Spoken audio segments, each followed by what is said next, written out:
हिंदी भाषी व्यापारी के साथ मारपीट करने वाले एमएनएस के 7 गुंडों को पुलिस ने कर लिया है गिरफ्तार। और इसी हिंदी भाषा के विरोध के बीच अब महाराष्ट्र पहुंच चुके हैं देश के गृह मंत्री अमित शाह। सवाल खड़ा हो रहा है, क्या राज ठाकरे की बोलती बंद करेंगे अमित शाह? जिस तरीके से वो कल रात को ही महाराष्ट्र पहुंच चुके हैं। और इसी के साथ आपके लिए बता दें कि जो मामला अभी सोशल मीडिया से लेकर राजनीति में भी काफी ज्यादा गरमाया हुआ है कि किस तरीके से एक व्यापारी के साथ एमएनएस के तमाम गुंडों ने मारपीट की और खुलेआम उन्हें थप्पड़ भी लगाए। और यही वीडियो जब सोशल मीडिया पर हुआ वायरल, जिस पर लगातार अब पार्टियों की अपनी अपनी आ रही है राय सामने, तो लगातार एमएनएस को लेकर भी उठ रहे हैं सवाल। पर इसी बीच मिली जानकारी के बीच ये भी खबरें सामने आ रही हैं कि अब एमएनएस के 7 गुंडों को पुलिस ने गिरफ्तार कर लिया है और अब इनका इलाज भी किया जाएगा। और आपके लिए बता दें कि आज अमित शाह जिस तरीके से वो कल रात को ही, यानी कि देखिए 12 से 1 बजे के बीच में कल रात अमित शाह महाराष्ट्र पहुंच चुके हैं। तस्वीरों में आप देख सकते हैं कि गृह मंत्री अमित शाह महाराष्ट्र पहुंच चुके हैं और अब लगातार यही बातें कही जा रही हैं कि अभी तक हिंदी भाषियों का विरोध करने वाले एमएनएस के प्रमुख राज ठाकरे को क्या देंगे जवाब अमित शाह, क्योंकि पिछले दिनों भी हिंदी विरोधियों को अमित शाह ने दिखाया था आईना। जी हाँ, दरअसल आपके लिए बता दें कि महाराष्ट्र हो या तमिलनाडु हो, यहाँ से ऐसे 2 राज्य हैं जहाँ से लगातार इस तरीके की खबरें आती हैं कि हिंदी भाषियों के ऊपर अत्याचार किया जा रहा है। यानी कि जिस तरीके से हमने महाराष्ट्र में देखा कि किस तरीके से एमएनएस के लोग आते हैं और एक व्यापारी से सवाल करते हैं कि तुम्हें मराठी आती है या नहीं है, और वो हिंदी में जब बात कर रहे होते हैं तो उनको थप्पड़ लगा दिए जाते हैं। और इसी तरीके के कुछ मामले हमने सोशल मीडिया पर तमिलनाडु में भी देखे हैं। और जिस तरीके से एमके स्टालिन लगातार हिंदी भाषा के खिलाफ बयान दे रहे हैं, उन पे भी पिछले दिनों ही गृह मंत्री अमित शाह ने साफ कर दिया था कि भारतीय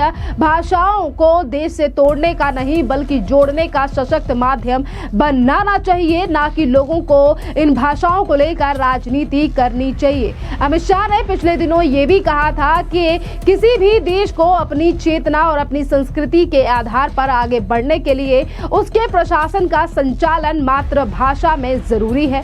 हिंदी भारतीय भाषाओं की सखी है, ये भी बड़ी बात अमित शाह ने कही थी और कहा था कि राजभाषा विभाग की स्थापना का उद्देश्य देश का शासन नागरिकों की भाषा में चलाने और प्रशासन में भारतीय भाषाओं का उपयोग कर देश के आत्मसम्मान को जागृत करने के लिए किया गया था।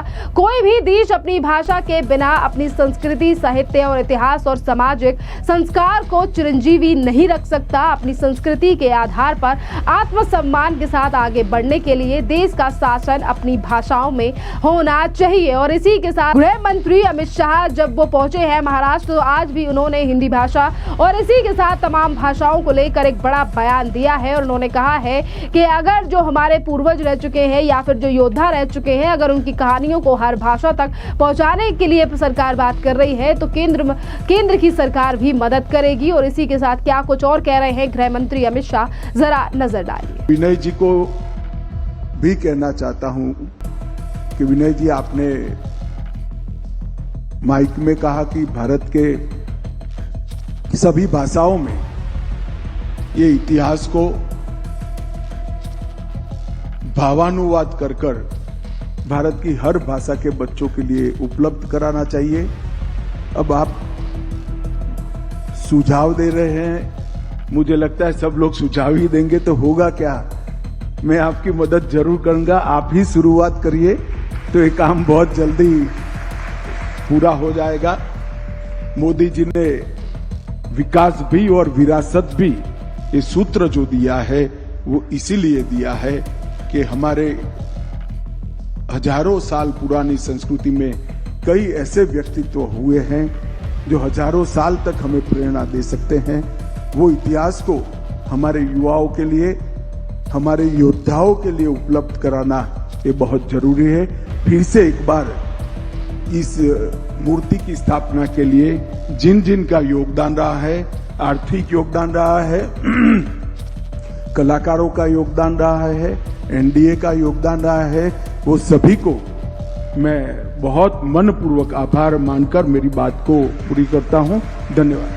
तो देखिए, आपने गृह मंत्री अमित शाह का बयान सुना। आज उन्होंने महाराष्ट्र पहुंचकर तमाम मुद्दों पर अपनी राय रखी है और इसी के साथ उन्होंने सरकार के द्वारा दी गई जो सुझाव दिए गए थे उस पर भी अपनी बात कही है। दरअसल आपके लिए बता दें कि महाराष्ट्र में मराठी और हिंदी भाषा को लेकर चल रहा विवाद फिर एक बार गर्मा गया है और जिस तरीके से मैंने आपको बताया कि कैसे एमएनएस के तमाम कार्यकर्ताओं ने मारवाड़ी जैन समुदाय के एक व्यापारी के साथ पिटाई इसीलिए कर दी क्योंकि वो मराठी नहीं बोल पा रहा था। और जैसे ही ये वीडियो सोशल मीडिया पर वायरल हुआ, राज ठाकरे की पार्टी मनसे के कार्यकर्ता एक दुकान में व्यापारी से मराठी में बात करने की जिद कर रहे हैं और वीडियो में आप ये भी कहते नजर आते हैं कि मुझे मराठी सीखनी पड़ेगी क्योंकि मैं महाराष्ट्र की सभी भाषाएं, महाराष्ट्र में सभी भाषाएं बोली जाती हैं। पर किस तरीके से एमएनएस के यानी कि राज ठाकरे के कार्यकर्ता आग बबूला होकर व्यापारी को पीटना शुरू कर देते हैं और व्यापारी को कई थप्पड़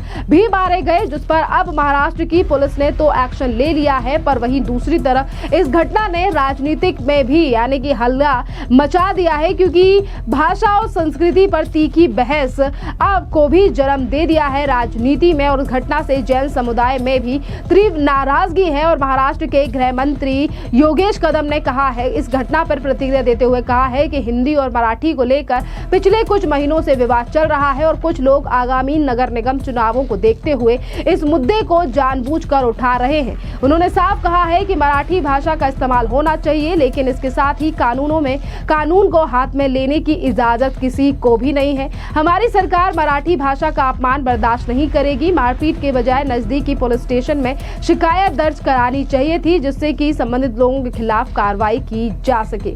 देखिए, इस घटना के बाद अब फिर एक बार सवाल खड़ा कर दिया है, क्या भाषा के नाम पर हिंसा को स्वीकारा जा सकता है? जबकि महाराष्ट्र में विविधतापूर्ण सांस्कृतिक विरासत ने हमेशा सभी भाषा और समुदायों को साथ लेकर चलने की मिसाल पेश की है। ऐसे में इस तरीके की घटनाएं समाज में फूट डालने जैसी हैं। बहरहाल अब देखना अहम होगा कि राज्य सरकार और पुलिस इस पूरे मामले पर कार्रवाई तो कर रही है और एक्शन भी लिया जा रहा है और वहीं दूसरी तरफ जब चुनाव का माहौल है तो राजनीतिक पार्टियां भी इस पर जमकर राजनीति कर रही हैं। और पिछले ही दिनों राज्य के मुख्यमंत्री देवेंद्र फडणवीस का भी इसी पूरे मामले को लेकर यानी कि हिंदी भाषा को लेकर भी उन्होंने एक बड़ा बयान दिया था और कहा था कि हम किसी भाषा के खिलाफ नहीं है और हिंदी के तो बिल्कुल भी खिलाफ नहीं है। आप मुख्यमंत्री का ये बयान भी देखिए। पहली बात तो यह है, उनका हिंदी को विरोध है, हमारा हिंदी को विरोध नहीं है।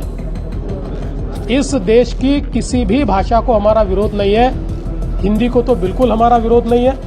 लेकिन जहां तक हिंदी को कंपलसरी सिखाने का सवाल है तो इस संदर्भ में जो निर्णय हुआ था, उन्हीं के कार्यकाल में कमेटी बनी थी, उस कमेटी में उनके उपनेता भी थे, उसी कमेटी ने निर्णय लिया था, उस निर्णय को कैबिनेट ने उनके ही स्वीकारा था। तो ये पलटी लेना, पलट जाना, ये उनकी आदत है, वो हमेशा पलटते रहते। यानी पलटू राम ये नाम उनके लिए बहुत सही है।